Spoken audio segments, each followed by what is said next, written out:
Hello आदाब, good afternoon. मैं हूं आपके साथ सना वारिस। आप देख रहे हैं हमारा खास प्रोग्राम चलती रहेगी जिंदगी। चलती रहेगी जिंदगी में रोजाना हम बात ओमिक्रॉन के बढ़ते खतरे की कर रहे हैं, लेकिन पिछले कई दिनों से हमने देखा है कि अब केसेस में धीरे धीरे कमी दर्ज की जा रही है, लेकिन मरीजों की तादाद अस्पताल में बढ़ रही है, जिससे तशवीशनाक हालत बनी हुई है कि कैसे लोग बचे। और ये भी कहा जाने लगा है कि अभी ओमिक्रॉन कम्युनिटी ट्रांसमिशन की पीक पर है, तो इससे कैसे बचा जाए, ये कई सवाल हैं। वहीं हमने कोरोना दौर में दूसरी लहर की अगर हम बात करें तो हमने देखा था कि इतनी अमवात हुई थी कि शमशान घाट और कब्रिस्तान में जगह भी कम हो गई थी, लोगों की लंबी लंबी कतारें देखने को मिली थी। तो एक ऐसे ही मसीहा से हम आपको मिलवाएंगे जिन्होंने कब्रिस्तान को नए सिरे से सजाने का बीड़ा उठाया है, क्योंकि वहां पर कुछ प्रॉब्लम्स हो रही थी, परेशानियां हो रही थी। आज एक ऐसे ही शख्स से आपको मिलवाने की कोशिश करेंगे, क्योंकि इंसान का आखिरी आरामगाह कब्रिस्तान और शमशान होता है, और जब वहां पर ही जगह ना मिले और वहां पर ही दुश्वारी और परेशानियां हो तो फिर इंसान जाए कहां, क्योंकि वहां पर लोगों को बहुत सारी परेशानियां हो रही थी। एक ऐसे कब्रिस्तान की हम बात कर रहे हैं जो मुंबई में एक कब्रिस्तान है, उसकी तस्वीरें भी हम आपसे कुछ देर बाद आपको टीवी स्क्रीन पर दिखाएंगे, जिसे देखकर आप अंदाजा बखूबी लगा सकते हैं कि वहां पर रेनोवेशन का काम चला होगा और वहां पर आखिर हुआ क्या था, ये भी जानने की बहुत जरूरत हो जाती, क्योंकि जब हम उस शख्स की बात करते हैं कि उन्होंने आखिर ऐसा बीड़ा क्यों उठाया, क्योंकि जो मकामी लोग थे उनकी तरफ से लगातार परेशानी का मुजाहरा किया जा रहा था। तो एक ऐसे कॉरपोरेटर जिन्होंने बीड़ा उठाया और उस परेशानी को दूर किया, ताकि इंसानों की जो आखिरी आरामगाह है वहां पर लोग सुकूनत इख्तियार कर सकें। और जी हाँ, हम बात कर रहे हैं अशरफ शेख साहब की, जो कि कांग्रेस कॉरपोरेटर हैं, MBMC की। उन्होंने ऐसा कुछ बीड़ा उठाया है जिसके बाद उन्हें मधु करना जरूरी हो जाता था, इसीलिए चलती रहेगी जिंदगी में आज हमने उन्हें बुलाया है। और साथ ही साथ ओमिक्रॉन के खतरे की बात मैंने कुछ देर पहले कही थी कि खतरा हालांकि कम नहीं हो रहा है, एसिम्प्टोमेटिक मरीज हैं, लेकिन मरीजों की तादाद अस्पतालों में बढ़ रही है। तो इससे कैसे बचे, क्या ये जो दौर है ओमिक्रॉन का, ये कम्युनिटी ट्रांसमिशन की पीक पर पहुंच चुका है या नहीं, कई ऐसे सवाल हैं जिसे हम करने की कोशिश करेंगे। पहले आपको तस्वीरें दिखाते हैं टीवी स्क्रीन पर कि आखिर मुंबई की वो कौन सा कब्रिस्तान है, कौन सा जिस पर रिनोवेशन का काम शुरू किया गया और वहां पर क्या परेशानी पहले थी और जिसके बाद परेशानी को दूर किया गया, और अब लोगों की तरफ से जो कॉरपोरेटर हैं उन की सताइश की जा रही है। तो उन्हीं कॉरपोरेटर को आज हमने मधु किया है अपने प्रोग्राम में। और ये जो तस्वीरें टीवी स्क्रीन पर आप देख रहे हैं, ये अशरफ शेख की काविशों के बाद मंजर आम पर हैं, जिन्हें आप देख पा रहे हैं। ये कब्रिस्तान की तस्वीरें हैं, मुंबई के कब्रिस्तान की तस्वीरें हैं। बढ़ती आबादी और कोरोना कहर, कम होते कब्रिस्तानों के बाद और वहां पर परेशानियों दुश्वारियों की वजह से लोगों ने खफगी का भी मुजाहरा किया। और ऐसा क्या हुआ कि जिसके बाद उन्होंने ये बीड़ा उठाया कि इस कब्रिस्तान को नए सिरे से रेनोवेट कराना है, सजाना है। तो आज उन्हीं की ज़बानी हम जानने की कोशिश करें, क्योंकि भागती दौड़ती ज़िंदगी में हम जानते हैं कि लोग अपनी ज़िंदगी को संवारने की कोशिश करते हैं, लेकिन कब्रिस्तान किस तरीके से उजाड़ हो जाते हैं, झाड़ियों में तब्दील हो जाते हैं, उसकी जानिब कम ही तवज्जो दी जाती है। तो आज ऐसी ही कहानी एक लेकर हम आपके दरमियान हाजिर हुए हैं। तो चलिए आपको रूबरू करा देते हैं अशरफ शेख साहब का, जो कि कॉरपोरेटर हैं कांग्रेस के, हमें मुंबई से ज्वाइन कर रहे हैं। आपका इस्तकबाल करेंगे, कुछ देर बाद आप टीवी स्क्रीन पर उन्हें देख पाएंगे। साथ ही साथ एक और खास मेहमान हमारे दरमियान जुड़ रहे हैं, निखिल मोदी साहब, जिन्हें आप टीवी स्क्रीन पर देख रहे हैं। वेलकम, कंसल्टेंट हैं आप, रेस्पिरेटरी अपोलो हॉस्पिटल से हमें ज्वाइन कर रहे हैं। आपका इस्तकबाल करते हैं। अशरफ शेख साहब, बहुत शुक्रिया न्यूज़ 18 उर्दू को वक्त देने के लिए। मैं सना वारिस आपसे बात कर रही हूँ। सबसे पहले सवाल मैं आपसे यही करना चाहूंगी कि आखिर ऐसा क्या हुआ था इस कब्रिस्तान के बारे में। कब्रिस्तान कहाँ है मुंबई में, लोगों को बताइएगा कि वहाँ क्या परेशानी थी जिसके बाद आपने ये बीड़ा उठाया और कब्रिस्तान में अब लोग जाकर तदफीन का अमल जो है, बरसरे खिदमत जो है वो लोगों की भी कर रहे हैं, साथ ही साथ जो तदफीन का अमल होता है उसे पूरी तरीके से, अच्छे तरीके से पूरा कर रहे हैं। आखिर क्या हुआ था जिसके बाद आपने ये कोशिश की और क्या हालत थी कब्रिस्तान की। अभी तो हम तस्वीरों में देख पा रहे हैं कि आम तौर पर कब्रिस्तान जो होते हैं साफ सफाई नहीं होती है, झाड़ियों में तब्दील हो चुके होते हैं कब्रिस्तान। तो इस कब्रिस्तान के हवाले से क्या आपको मौसूल हुई थी खबरें जिसके बाद आपने ये बीड़ा उठाया कि नहीं, आपको इस जिम्न में काम करना है? सबसे पहले तो आदाब, आपके सारे नाज़रीन को आदाब। पिछले साल और गुज़िश्ता साल की मैं बात करूं, कोरोना के वक्त हमारा जो कब्रिस्तान है बंबई से लग के सटा हुआ कब्रिस्तान है मीरा भाईंदर। ये 15 लाख की आबादी का शहर है और बहुत ही ज्यादा पूरे हिंदुस्तान में अगर आप देखा जाए तो बहुत ज्यादा यहाँ पर माइग्रेशन हो रहा है, क्योंकि ये मुंबई से लग के कब्रिस्तान है। यहाँ पर आबादी तकरीबन आज से 20-25 साल पहले की आबादी तकरीबन 1.5 लाख हुआ करती थी। आज उसकी आबादी 15 लाख है और ये मुकम्मल हर रोज ये बढ़ती चली जा रही है।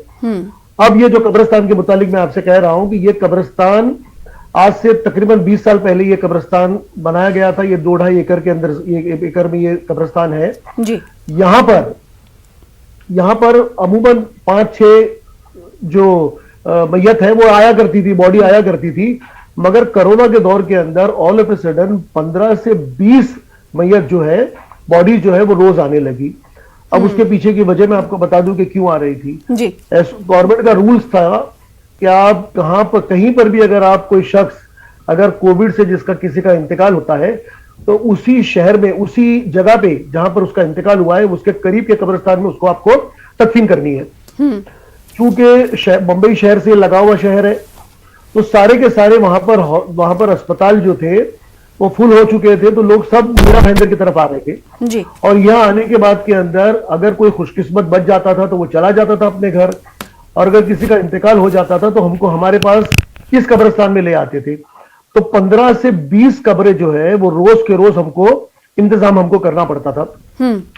अब अगर आपको पता होगा कि उसका एक एसओपी आया था कि आपको कब्रों को 20 फुट खोदना है और उसके अलावा उसको 1 metre by 3 metre 2 metre by 2 metre आपको उसकी विड्थ होगी और उसको डीप जो होगा वो 20 फीट होगा जी। तो हमने जेसीबी के जरिए उसको करके देखा, हमने 50 कब्रें जो है इस किस्म की हमने खोदी। अब हमको प्रॉब्लम क्या आ रहा था कि जब क्योंकि ये कोस्टल एरिया है, यहाँ पर 6 फुट के बाद में अगर आप जब उसको खोदते हैं तो वहां पर कुछ पार्ट्स मिलते हैं हमको, या तो पानी निकल आता है बाहर। अब ये काफी परेशानी का काम था। तो हमारे शहर के हमारे जो लीडर है जनाब मुजफ्फर हुसैन साहब, एक्स MLC, हमने इस बात उनके सामने ये बात को रखी, जो ये पूरा ट्रस्ट और कब्रिस्तान जो है वो उनके जेरे निगरानी है जी। तो हमने उस बात को उनके सामने रखा तो उन्होंने हमसे ये कहा कि ठीक है। फिर उन्होंने म्युनिसिपल कमिश्नर से या पुलिस कमिश्नर से, ये सारे तमाम म्युनिसिपल कॉर्पोरेशन के जो अधिकारी है इनसे मिलकर उन्होंने एक तजवीज की कि भाई इसको एलिवेटेड क्यों ना किया जाए। और तकरीबन जो 6 फुट जमीन से लेके 6 फुट हम जब कब्र को खोदते थे जी, अब वहीं से हमने 4 फुट उस कब्र के ऊपर कब्र हमने बना दिया और उसको चारों तरफ से हमने उसको कंक्रीट चारों तरफ से उसकी दीवारें बना दी। अब उससे ये हो गया कि अगर हम किसी बॉडी को दफनाते हैं तो हम अमूमन 6 फुट दफनाते हैं, मगर उसके बावजूद भी उसके नीचे 5 फुट जगह रहती है, तो ना पानी निकलता है नीचे से, ना किसी के कोई पार्ट्स वगैरह निकलते जिससे लोगों की भावना आहत होती थी। तो ये काम जो हुआ है जिसके चलते बहुत ज्यादा हमको फायदा हुआ जी। लोगों का रिएक्शन क्या है ये भी हम जानने की कोशिश करेंगे। फिलहाल डॉक्टर निखिल साहब हमारे साथ मौजूद हैं और ये कारनामा अशरफ शेख साहब ने तब किया, जैसा कि वो कुछ देर पहले बता रहे थे कि 1 साल पहले, क्योंकि हमने देखा था कि पूरे मुल्क में तबाही मची हुई थी। जैसा कुछ देर पहले मैंने कहा था कि शमशान घाट और कब्रिस्तान में जगह नहीं मौजूद थी, मुर्दों की तादाद ज़्यादा होने लगी थी और ऐसा पहली बार हुआ था कि मुर्दों की तदफीन के लिए टोकन का इस्तेमाल किया जाने लगा था, यानी मुर्दों की तदफीन के लिए वक्त का मुतय्यन किया, वक्त को तयन किया जाने लगा था। ये इंतजामिया की तरफ से दिया जाता था कि आपका मुर्दा इस वक्त उसे तदफीन की जाएगी। ऐसे हालात मुल्क में बने हुए थे, जिसके बाद इन्होंने कोशिश की कॉरपोरेटर अशरफ शेख साहब ने, और अभी हालात वहां पर सही हैं। निखिल मोदी साहब हमारे साथ मौजूद हैं। डॉक्टर निखिल मोदी, जैसा कि कुछ देर पहले मैंने कहा था कि इस वक्त हालांकि केसेस ओमिक्रॉन के, कोरोना के कम होते हुए दिखाई दे रहे हैं और दूसरी तरफ मरीजों की तादाद अस्पतालों में बढ़ रही है, और तीसरा सवाल ये कि ओमिक्रॉन क्या इस वक्त माना जाए कि कम्युनिटी ट्रांसमिशन के पीक पर है? जी बिल्कुल। केसेस जो अभी हम कहें तो जो हम प्लेटो कहते हैं कि मतलब एक लेवल तक, हाई तक पहुंच के, तो अगर हम पिछले कुछ दिनों में देखें तो 3-3.5 लाख के बीच में केसेस हैं, थोड़े से कम हुए हैं कल परसों में, बट ये प्लेटो अचीव हो गया है, जिसके बाद अब केसेस के नंबर कम होने शुरू हो जाएंगे। पर जैसे कि सब लोग पहले ही बोल रहे थे कि ओमिक्रॉन माइल्ड है, हम तब भी सारे, मेरे ख्याल से सारे एक्सपर्ट्स यही कह रहे थे कि चाहे कितना भी माइल्ड हो, जो लोग अभी तक वैक्सीनेटेड नहीं है, जिन लोगों की इम्यूनिटी कमजोर है, उनको प्रॉब्लम्स आ सकती हैं जिनको हॉस्पिटलाइजेशन की जरूरत पड़ सकती है। इसलिए हम देख रहे हैं कि जब नंबर्स बढ़े हैं तो हॉस्पिटल में एडमिशन्स भी बढ़ते जा रहे हैं। तो बिल्कुल हम कंप्लेसेंट नहीं हो सकते कि हम ये कह दें कि कोई बीमार ही नहीं पड़ेगा, किसी को दिक्कत नहीं आएगी। तो इसलिए प्रिकॉशंस लेना हमेशा जरूरी है। और हम ऑलरेडी अब समझ पा रहे हैं कि वैक्सीन जिन्होंने लगवाई है वो काफी हद तक बचे हुए हैं, जिन्होंने नहीं लगवाई है या जिनकी बीमारी ऐसी है जिसकी वजह से इम्यूनिटी स्ट्रांग नहीं है, उस वजह से वो ही ज्यादातर भर्ती हो रहे हैं इस टाइम। क्योंकि आपका ताल्लुक रेस्पिरेटरी मेडिसिन से है। एक वक्त था जब रेस्पिरेशन में लोगों को परेशानी हो रही थी, लंग्स इफेक्ट हो रहा था। हालांकि अभी दुश्वारियां ऐसी नहीं, लेकिन फिर भी लोगों को ब्रीथिंग में प्रॉब्लम हो रही क्योंकि फिर से वो मास्क लगा रहे हैं। तो ऐसे लोगों को क्या करना चाहिए, क्या एडवाइस देंगे आप? देखिए, अगर किसी को इन्फेक्शन होगा तो हालांकि ओमिक्रॉन ज्यादातर फेफड़ों पे डैमेज नहीं कर रहा। अगर कई लोगों ने जिन्होंने सीटी भी कराया तो उसमें जो चेंजेस जैसे पहले दिखते थे वैसे नहीं आ रहे हैं। पर सांस के कारण बहुत सारे होते हैं। सांस के कारण होते हैं कि वो एलर्जी से ब्रोंकाइटिस जैसे सिम्टम बना देता है, अस्थमा जैसे सिम्टम बना देता है, तो सांस उससे भी फूलता है। और जिन लोगों के लंग्स पहले से ही वीक हैं उनमें खासकर ये दिक्कत बहुत जल्दी पकड़ी जाती है। जिन लोगों को हार्ट की बीमारी है, हार्ट की वजह से भी साथ में जो दिक्कत आती है तो उससे भी प्रॉब्लम्स बढ़ जाती हैं। बाकी अगर आप लोगों को मास्क वगैरह पहनने से दिक्कत हो रही है, बट उसका अभी कोई सॉल्यूशन नहीं है, क्योंकि उसमें तो ये है कि अगर आपको बाहर जाना है, अगर आप ये सारी जो चीजें नहीं याद रखेंगे कि मास्क लगाना, सोशल डिस्टेंसिंग, तो जो इन्फेक्शन होगा उससे जो आने वाली दिक्कत है वो ज्यादा दिक्कत करेगी, जो मास्क नहीं आएगी इतनी दिक्कत। जी, तो ये आप सुन रहे हैं, निखिल मोदी साहब डॉक्टर साहब हैं, बता रहे हैं कि अगर आप मास्क नहीं पहनेंगे तो उससे ज़्यादा दुश्वारियां आपको हो सकती हैं, इसलिए बेहतर है कि आप मास्क लगाएं। और कम्युनिटी ट्रांसमिशन जैसा कि पीक पर है, डॉक्टरों का ये कहना है, तो कैसे बचा जाए? क्या आने वाले दिनों में और भी केसेस बढ़ सकते हैं? क्योंकि अभी तो केसेस कम हो रहे हैं, तो आने वाले दिन जो हैं क्या केसेस कम होने की तरफ ही गामजन होंगे या फिर उनमें बढ़ोतरी देखी जाएगी? ऐसे कुछ सवाल डॉक्टर निखिल मोदी साहब आपसे मैं करूँगी, लेकिन रुख कर लेती हूँ अशरफ शेख साहब का। अशरफ शेख साहब, आपने कहा कि 1 साल पहले आपको मालूम हुआ कि इस कब्रिस्तान में परेशानी ऐसी है जब मुर्दों की तादाद बढ़ने लगी थी।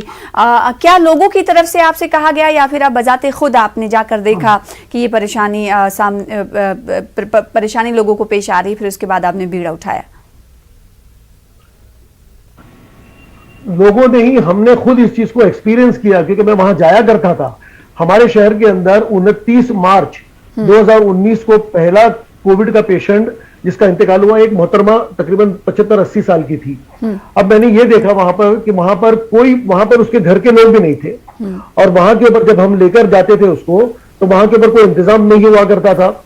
यहां तक कि जो मेडिकल ऑफिसर है उसको भी इसके बारे में उस वक्त इल्म नहीं था, ज्यादा इल्म उनको भी नहीं था। और जब अंदर ले गए तो अगर उसको वो तो पूरे प्लास्टिक के अंदर लपेट के कोविड की बॉडी लाया करते थे। अब अगर उसी बॉडी को उसी प्लास्टिक में लपेट के अगर आपने उसको तदफीन कर दिया, तो आप सोचिए कि अगले 10 साल के बाद में भी वो बॉडी वैसे ही रहेगी। जबकि कब्रिस्तान के अंदर जितनी जगह, और मैं अपने कब्रिस्तान की यहाँ की बात नहीं कर रहा हूं, ये तमाम मुल्क के अंदर कई शहरों के अंदर मैं घुमा और मैंने हर जगह के ऊपर यह देखा है कि कब्रिस्तान एक ऐसी चीज है जो प्रायोरिटी प्रशासन के बोलो, गवर्नमेंट के बोलो, प्रशासन के बोलो या कम्युनिटी के बोलो, ये एक प्रायोरिटी लिस्ट में नहीं आता है। वहां पर अगर आप देखोगे तो झाड़ियां नजर आएगी, कोई रख रखाव नहीं होगा, और वहां पर इस किस्म का अमल है। तो हमने वहां पर यह देखा कि अगर उसको इस तरीके से अगर हम तदफीन करते हैं तो वो हम उसके अलावा तकरीबन फिर 6-8 महीने के बाद में पूरा कब्रिस्तान फुल हो जाएगा और हम दूसरी तदफीन कर ही नहीं सकेंगे, क्योंकि जब भी हम उसको खोदोगे तो उसके अंदर बॉडी फुल मिलेगी हमको। फिर हमने क्या किया कि हमने उस प्लास्टिक जो आया करता था उसका चेन को रिस्क लेके हमने उस चेन को खोला।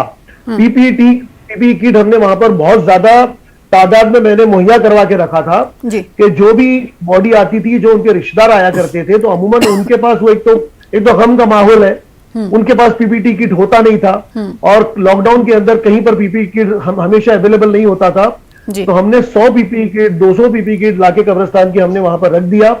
जो लोग आते थे हम उनको मुफ्त में दिया करते थे पीपीई किट, वो पहन के जब जाते थे तो उसके बाद में हम उस चीज को, उसका जो चेन है बॉडी की, जिसमें लपेट के जो बॉडी लाई है, उसको खोल के उसमें हम जो मसाला वगैरह जिसे कहते हैं हम, जिससे बॉडी जल्दी गल जाए, वो डाला करते थे हम। आपको एक बात और बताता चलूं, क्या गहराई में ज्यादा खोदने के जो अहकामात थे जिसके बाद डेड बॉडी को तदफीन किया जाता था, क्या उसकी वजह से पानी का रिसाव हो रहा था? क्या था उस वक्त? नहीं, वो ऐसा है कि हमारा जिस तरह से मैंने आपसे जिक्र किया कि हमारा शहर जो है वो बिल्कुल बंबई से लगकर है और ये सारों कोस्टल एरिया है। तो यहाँ पर 6-7 जैसे आप 6 फुट खोदते थे तो नीचे से पानी निकलता था। अब अगर पानी निकलता था तो आप तदफीन नहीं कर सकते थे। अब इसका क्या रास्ता है? कब्रिस्तान की, हमारी जो कब्रिस्तान है उसकी एक तादाद जो है वो 1800 कब्रों की है।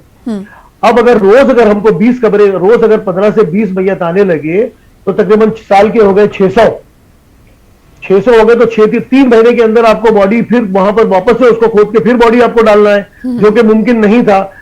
क्योंकि कम से कम 1-1.5 साल से 2 साल जो है ये वफा लगता है उस कब्र को रिपीट करने में। लेकिन यहां पर तो हमको 6 महीने में रिपीट करना पड़ेगा, तो क्या करेंगे उसमें? तो हमको काफी परेशानी उस वक्त आई। फिर हमने इमीडिएट उसके ऊपर एक्शन लिया और जिस तरीके से मैंने कहा कि हमारे MLC जनाब मुजफ्फर हुसैन साहब है, हमने उनसे इसका तस्करा किया। उन्होंने और तमाम जो म्युनिसिपल कॉर्पोरेशन के जो कमिश्नर है या हमारे म्युनिसिपल पुलिस कमिश्नर है सदानंद दाते साहब, ये सारे लोग और उसके अलावा जो सीनियर कॉर्पोरेशन के अधिकारी है, इन्होंने बैठे और वहां पर फिर ये जिसे कहेंगे कि आइडिया ही कह सकेंगे क्योंकि ये पहली मर्तबा हुआ था और इसको हमने किया और इसको बहुत ही जल्द पैमाने पे, यानी वॉर फूटिंग के ऊपर हमने इसको अंजाम दिया। आज 2.5 से 3 एकड़ का जो कब्रिस्तान है उसमें से 50% पे हमने वो एलिवेटेड कब्रिस्तान बना दिया है और बाकी जो 50% है वो इंशाल्लाह इस 2022 के जून जुलाई तक वो मुकम्मल हो जाएगा। जी बिल्कुल, बहुत अच्छा काम आप कर रहे हैं, इसीलिए हमने आपको मदऊ किया है ताकि लोगों को बताया जा सके कि इस वक्त मीरा भाईंदर में जो कब्रिस्तान है वहाँ पर क्या दुश्वारियाँ थी और अभी कॉरपोरेटर की मदद से किस तरह से आसानियाँ लोगों को पैदा हो रही हैं। डॉक्टर निखिल मोदी साहब, जैसे कि केसेस बढ़ रहे हैं, कुछ देर पहले मैंने कहा था कि केसेस जैसा कि अभी कम हो रहे हैं, माफ़ कीजिएगा, तो क्या ये उम्मीद लगाई जाए कि आने वाले दिनों में 2 हफ्ते में मज़ीद केसेस कम होंगे? जी, जैसा हम ट्रेंड देख रहे हैं कि केसेस इस वाली वेव में बहुत तेजी से बढ़े थे, तो अब मोस्टली हम पीक अचीव कर चुके हैं, तो आने वाले टाइम में हमें केसेस कम होते हुए दिखने चाहिए। और जो पीक वाली बात जो मैंने कही थी कि ओमिक्रॉन का ट्रांसमिशन का ये पीक है, क्या ये माने कि असल ये पीक है? स्टडीज क्या कहती हैं कि पीक ही है या फिर हो सकता है कि हम मान सकते हैं कि बिल्कुल हम मान सकते हैं कि जैसे लास्ट 4-5 दिन का ट्रेंड है कि हम पीक पे पहुंच चुके हैं। हाँ। पर पीक पे पहुंचने के बाद कई बार पीक थोड़े टाइम के लिए मेंटेन होती है, उसके बाद नीचे आना शुरू करती है। अब वो कितने दिन रहेगा वो देखने वाली चीज रहेगी, पर अब यहाँ से केसेस और बढ़ेंगे नहीं, तादाद बढ़ेगी नहीं, इसके बाद नीचे की तरफ ही आना शुरू हो जाएंगे। जी, लेकिन बहुत सारे मरीज जो हैं, ज़्यादातर उनकी तादाद मरीजों की डॉक्टर निखिल साहब असिम्टोमेटिक हैं, लेकिन उसके बावजूद भी वो अस्पतालों में बढ़ते हुए दिखाई दे रहे हैं, यानी मरीजों की तादाद बढ़ रही है, इसकी क्या वजह मान रहे हैं? देखिए, अगर लाखों के नंबर में केसेस आएंगे, कुछ ना कुछ तो ऐसे होंगे, क्योंकि अभी भी हमारे देश में सब लोगों को वैक्सीन नहीं लगी है और कई लोग जिनको वैक्सीन लगी भी है तो उनको और बीमारियां हैं।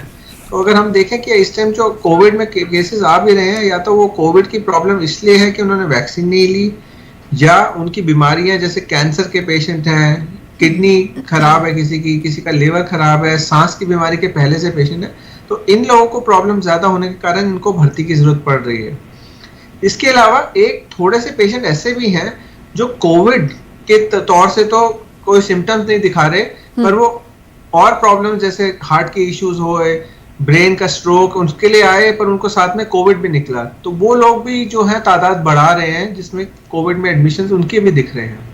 जी, और जो कब्रिस्तान सही होने के बाद लोगों का जो रिएक्शन है वो भी हम दिखाना चाहेंगे ताकि लोग ये जान पाएं कि कब्रिस्तान में जो परेशानी थी उसको दूर करने के बाद एक कॉरपोरेटर के ज़रिए जो हमारे साथ इस वक्त चलती रहेगी ज़िंदगी में मौजूद हैं, और PCR से रिक्वेस्ट है कि उन लोगों का रद्द-ए-अमल दिखाएं जिन्होंने इस कब्रिस्तान के हवाले से बाद में बन जाने के बाद किया है। हमारे पास पिछले साल कोविड के वक्त के अंदर काफी मैयत आया करती थी, जिसके चलते ये तो 15 से 20 रोज के रोज आया करते थे, जिसके चलते हमको काफी परेशानी होती थी। और 6 फुट जब हम खोदते थे तो कोस्टल एरिया के होने की वजह से नीचे से अवशेष निकलते थे और नीचे से पानी निकलता था, जिसके चलते लोगों की भावना आहत होती थी। हमने ये बात हमारे लीडर जनाब मुजफ्फर हुसैन साहब के सामने रखी। उन्होंने कॉरपोरेशन के अधिकारियों से मिलकर, स्पेशली म्युनिसिपल कमिश्नर हमारे दिलीप ढोले साहब, पुलिस कमिश्नर सदानंद दाते साहब, उनके सामने ये बात को रखा। दाते साहब ने इनफैक्ट सजेस्ट किया कि क्यों ना आप इसको एलिवेट कर देते। इस एलिवेशन के जरिए क्या हुआ है कि हमने ये आधा कब्रिस्तान पूरा एलिवेटेड हो चुका है। इससे ये हुआ है कि नीचे 6 फुट पहले ही मट्टी थी, उसके बाद में आपने देखा होगा 3.5-4 फुट हमने ये ऊपर बना दिया है। अब ये पूरा के पूरा जो है इसके अंदर जब हम दफनाते हैं तो ना हमको अवशेष मिलते हैं, ना हमको पानी मिलता है, जिससे काफी फायदा हुआ है। पहले से तो अभी बहुत अच्छा है माशाल्लाह, क्योंकि पहले लोगों को बहुत परेशानी होती थी बरसात में आने में, कभी मिट्टी निकल जाता था, बरसात में मिट्टी देने में पानी निकल जाता था। तो अभी पहले से बहुत अच्छा है, लोग आते हैं, बैठते हैं, पढ़ते हैं, तो बहुत अभी पहले से बहुत अच्छा सहूलियत है माशाल्लाह। अभी लोग बहुत खुश हैं माशाल्लाह। मेरे को आज 22 साल हो गए यहाँ पे आके, और दिन पे दिन यहाँ पे माशाल्लाह बहुत सुधार हो रहा है, और आज बहुत बेहतर होगा कब्रिस्तान यहाँ पे। और जो बेहतर करे अल्लाह उनको बहुत अच्छा कामयाबी दे, बहुत कोशिश करे कि अच्छे से अच्छा बनाने की। तो रिएक्शंस हैं जो अशरफ शेख साहब, आपने भी रद्देमल का इजहार किया, जो न्यूज़ 18 उर्दू इस स्टोरी को कवर कर चुका है, और जो लोगों का रिएक्शन है वो भी हमने नाज़रीन को दिखाना ज़रूरी समझा कि वो क्या कुछ कह रहे हैं। आपसे ये मेरा सवाल है कि क्या आपकी कोशिशें ऐसी होने वाली आने वाले दिनों में कि ये जो दिगर कब्रिस्तान है और जो अलग अलग कॉरपोरेशन एरियाज़ के कॉरपोरेटर हैं उनसे भी आप बातचीत करेंगे, अगर उनके यहाँ इस हवाले से कोई परेशानी हो तो उसको दूर करने की कोशिश, कुछ ऐसा प्लान है? नहीं, हमारा कब्रिस्तान का मुंबई शहर है, जो यहाँ पर काफी बड़ा शहर है, जिस तरह से आपको पता है। ये कब्रिस्तान का एक ग्रुप है, और मैंने सारे ग्रुप के अंदर लोगों को रिक्वेस्ट किया है कि आपको किसी भी चीज की, टेक्निकल का हो या किसी चीज की मालूमात हासिल करनी है तो आप मुझसे संपर्क कर सकते हैं। रही बात इसको रख रखाव की, जिस तरह से मैंने ये कहा है कि भाई हर एमएलए है या एमपी है या कॉर्पोरेटर है, उसको सरकार की तरफ से, गवर्नमेंट की तरफ से फंड मिलता है, जिसको एरिया डेवलपमेंट फंड कहते हैं। तो इस फंड का इस्तेमाल जो है अमूमन लोग मुख्तलिफ चीजों के लिए करते हैं। कोई बस स्टॉप के लिए करता है, कोई गटर डालो बनाने के लिए करता है, कोई सेल्फी पॉइंट के लिए करता है, मुख्तलिफ चीजों के लिए करते हैं। मैंने पूरा फंड जो है वो कब्रिस्तान में दिया। अब जिसके चलते ये हुआ कि कब्रिस्तान के अंदर जो एंट्रेंस से लेके अगर आप देखो तो वहां पर चेकर टाइल्स लगा दिए हमने। एक वजू खाना जो हमने इस किस्म से बनाया है, अगर आप मेरे ख्याल से अगर आप दिखा सके तो दिखाइए। वजू खाना हमने एक साथ 53 लोग 53 लोग एक साथ एक वक्त में वजू कर सकते हैं। और वहां पर उसका सिस्टम भी हमने इस तरह से बनाया है कि जो पानी वजू करते जो हाथ से नीचे बहेगा तो वो बिल्कुल आगे नहीं जाएगा, बल्कि वो आपके नीचे से नीचे चला जाएगा जी। तो ये सारी चीजें हैं। उसके अलावा कूलर वगैरह की फैसिलिटी है, ये करा। लेकिन मैं आपको फिर बता दूं जी, ये आज के एज ऑफ टुडे जिसको तुम कहोगे कि यहाँ तक आज तक तो ठीक है, मगर ये जैसे जैसे आबादी बढ़ते चले जाएगी, जैसे जैसे आबादी बढ़ चुकी है, और ये सबसे ज्यादा इंडिया के अंदर, अगर नोएडा के बाद में अगर किसी शहर का माइग्रेशन हुआ है तो वो मीरा भाईंदर इस शहर का माइग्रेशन हुआ है, क्योंकि ये बिल्कुल मुंबई शहर से लगकर है। तो अब तो ठीक है, अभी तो मामला अभी तो कुछ हद तक ठीक लग रहा है, लेकिन हमको बहुत अनकरीब के अंदर एक दूसरे कब्रिस्तान की जरूरत होगी। इस हवाले से सरकारों को, वक्फ बोर्ड को सोचने की जरूरत है। डॉक्टर निखिल, आपसे लास्ट कमेंट चाहेंगे, क्या लोगों को कहना चाहेंगे अभी आप? लोगों को मैं यही कहना चाहूंगा, चाहे हम देख रहे हैं कि ओमिक्रॉन में केसेस ज्यादा सीवियर नहीं आ रहे, पर जिनको सीवियर प्रॉब्लम्स हो रही हैं, अभी भी डेथ्स देखी जा रही हैं, तो अभी हम इसको रिलैक्स नहीं हो सकते। हमें अपनी जो प्रिकॉशंस हैं वो बिल्कुल बराबर रखनी चाहिए, और ओवर क्राउडिंग कहीं ना करें, मास्क लगाएं, सैनिटाइजेशन, सोशल डिस्टेंसिंग का ध्यान रखें। थोड़े टाइम की बात है, हम इस वेव से ऑलमोस्ट खत्म की तरफ जाना शुरू हो चुके हैं। अगले 2-3 हफ्ते में काफी कुछ सेटल हो जाएगा, पर तब तक आप अपना ध्यान रखें। बिल्कुल, खत्म की तरफ हम बढ़ रहे हैं वेव के हवाले से, डॉक्टर साहब का ये कहना है, लेकिन इसका मतलब ये है कि आपको अभी भी एहतियात बरतते रहना है। एहतियात नहीं बरत रहे हैं, इसी वजह से केसेस लगातार बढ़ रहे हैं। और आप दोनों खास मेहमानों का शुक्रिया अदा करना चाहेंगे प्रोग्राम चलती रहेगी ज़िंदगी में शामिल होने के लिए। अशरफ साहब आपका शुक्रिया, डॉक्टर साहब आपका भी बहुत शुक्रिया। मुझे दीजिए इजाज़त, देखते रहिए न्यूज़ 18 उर्दू। छोटे से ब्रेक के बाद देखिए खबरनामा। आदाब।